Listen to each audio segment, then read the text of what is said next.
Ինչ է խոլեստերինը։ Ու ասում են կա լավ ու վատ խոլեստերին։ Որոշակի կարևոր սինթետիկ պրոցեսների համար անհրաժեշտ մասնիկ կա, որը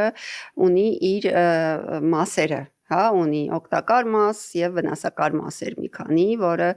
որոշվում է այսօր պարզ արյան քննության միջոցով։ Որպեսզի մենք կարողանանք կանխարգելիչ նպատակով եւ նաեւ բուժական պացիենտի քոլեստերոլի մասին ինֆորմացիա ունենանք, բժիշկը առնվազն մի քանի ցուցանիշ խոլեստերինի հետ կապված պետք է որոշի արյան մեջ։ Եթե մենք ուզում ենք ավելի ճշգրիտ ինֆորմացիա ունենալ, մենք պետք է իմանանք, թե որքան է մեր խոլեստերինի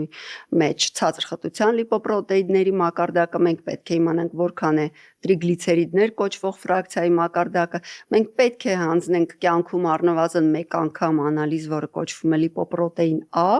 որը որոշում է, թե տվյալ անհատի մոտ կյանքի ընթացքում որքան է սիրտանոթային պատահարներ ունենալու ռիսկը։ Մենք պետք է նաև որոշենք մի ցուցանիշ, որը կոչվում է ապոլիպոպրոտեին B։ ApoB-ն դա սպիտակուց է, որը տեղափոխում է խոլեստերինի վնասակար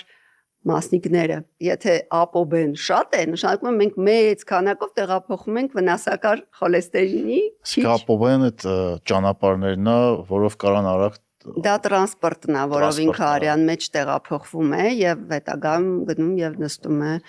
իր արյան հունի մեջ ինչ որ միտեղ զարկերակները խցանելով եւ առաջացնելով ինֆարկտ եւ ինսուլտ։